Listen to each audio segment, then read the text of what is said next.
ಇನ್ನು ಇವತ್ತು Parappana ಅಗ್ರಹಾರಕ್ಕೆ H D Revanna ಅವರು ಸೇರಿದ್ದನ್ನು ಗಮನಿಸಿದ್ರಿ. ಸೊ ಇವತ್ತು ವಿಚಾರಣೆಯಲ್ಲಿ ಏನಾಯಿತು, ಎಚ್ ಡಿ ರೇವಣ್ಣ ಕೇಸಿಗೆ ಅಥವಾ ಅವರು ಎದುರಿಸ್ತಾ ಇರುವಂಥ ಕಿಡ್ನಾಪ್ ಕೇಸಿಗೆ ಸಂಬಂಧಿಸಿದಂತೆ ಆ ಡೀಟೇಲ್ ಒಮ್ಮೆ ನೋಡ್ಬಿಡೋಣ. ವಿಚಾರಣೆಯಲ್ಲಿ ಏನಾಯಿತು ಡೀಟೇಲ್ ಬರ್ತಾ ಇದೆ. ರೇವಣ್ಣ ಅವರನ್ನ ನ್ಯಾಯಾಲಯಕ್ಕೆ SIT ಅಧಿಕಾರಿಗಳು ಇವತ್ತು ಹಾಜರುಪಡಿಸಿದರು. ಕಾರಣ, ಅವರನ್ನ ಏನು ಕಸ್ಟಡಿಗೆ ತೆಗೆದುಕೊಂಡಿದ್ರು, ಮೊನ್ನೆ ಅರೆಸ್ಟ್ ಮಾಡಿದಂಥ ಸಂದರ್ಭದಲ್ಲಿ ನ್ಯಾಯಾಧೀಶರ ಮುಂದೆ ಹಾಜರುಪಡಿಸಿ ಕಸ್ಟಡಿಗೆ ಏನು ತೆಗೆದುಕೊಂಡಿದ್ರು ಅಥವಾ ನ್ಯಾಯಾಲಯ ಕಸ್ಟಡಿಗೆ ಏನು ಕೊಟ್ಟಿತ್ತು, ಆ ಅವಧಿ ಮುಕ್ತಾಯ ಆಗಿತ್ತು. ಸೊ ಅದಾದ ಬೆನ್ನಿಗೆ ನ್ಯಾಯಾಧೀಶರ ಮುಂದೆ ಹಾಜರುಪಡಿಸಬೇಕಾಗತ್ತೆ. ಕಸ್ಟಡಿ ಮುಕ್ತಾಯದ ಬೆನ್ನಿಗೆ ಇವತ್ತು ನ್ಯಾಯಪೀಠದ ಮುಂದೆ SIT ಪರ ವಕೀಲರು ಮನವಿ ಮಾಡಿಕೊಂಡ್ರು. ಈಗ ಏನು ಕಸ್ಟಡಿಯ ಅವಧಿ ಮುಕ್ತಾಯ ಆಯಿತು, ಅದನ್ನು ವಿಸ್ತರಣೆ ಮಾಡಬೇಕು, ಅಂದರೆ ಆರೋಪಿಯನ್ನ ಇನ್ನೂ ಹೆಚ್ಚಿನ ವಿಚಾರಣೆಗೆ ಒಳಪಡಿಸಬೇಕಾದಂಥ ಅಗತ್ಯ ಇದೆ ಅನ್ನೋದು SITಯ ವಾದ ಆಗಿತ್ತು. ಅದಕ್ಕೆ ಅವರು ಕಾರಣಗಳನ್ನು ಕೊಟ್ಟರು. ಆರೋಪಿ ಎಚ್ ಡಿ ರೇವಣ್ಣ ನಾವು ಕೇಳಿದಂಥ ಪ್ರಶ್ನೆಗಳಿಗೆ ಉತ್ತರವನ್ನು ಸರಿಯಾಗಿ ಕೊಡ್ತಾ ಇಲ್ಲ ಅಥವಾ ತನಿಖೆಗೆ ಸರಿಯಾಗಿ ಸಹಕರಿಸ್ತಾ ಇಲ್ಲ ಅನ್ನೋದು SIT ಪರ ವಕೀಲರ ವಾದ ಆಗಿತ್ತು. ಆದರೆ SIT ಮನವಿಗೆ ರೇವಣ್ಣ ಅವರ ವಕೀಲರು ಆಕ್ಷೇಪವನ್ನು ವ್ಯಕ್ತಪಡಿಸಿದರು.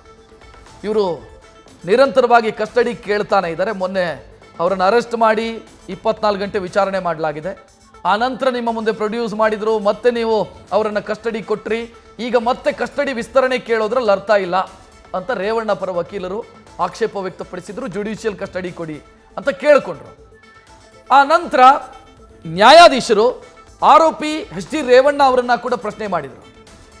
ಅದು ಸಾಮಾನ್ಯವಾಗಿ ಕೇಳ್ತಾರೆ ಜಡ್ಜು, ಯಾವುದೇ ಕೇಸಲ್ಲಿ ಬಂದಾಗಲೂ ಕೂಡ ಆರೋಪಿಯನ್ನು ಒಂದು ಮಾತು ಕೇಳೋದಿದೆ, ಎಲ್ಲ ಸರಿ ಇದೆಯಾ, ಹೊಡೆದರ ಬಡದರ ಇಂಥದ್ದನ್ನೆಲ್ಲ ಕೇಳ್ತಾರೆ.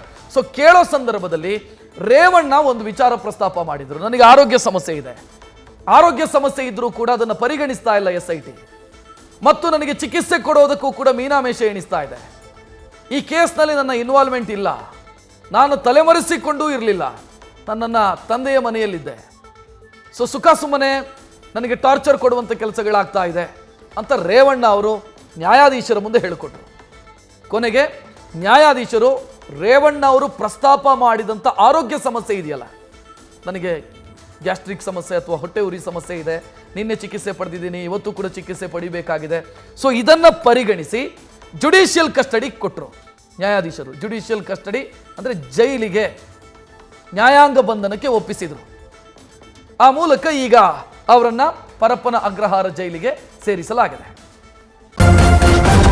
ನ್ಯೂಸ್ ಫಸ್ಟ್ ನಿರ್ಭೀತಿಯಿಂದ ನಿಮ್ಮ ಪರವಾಗಿ.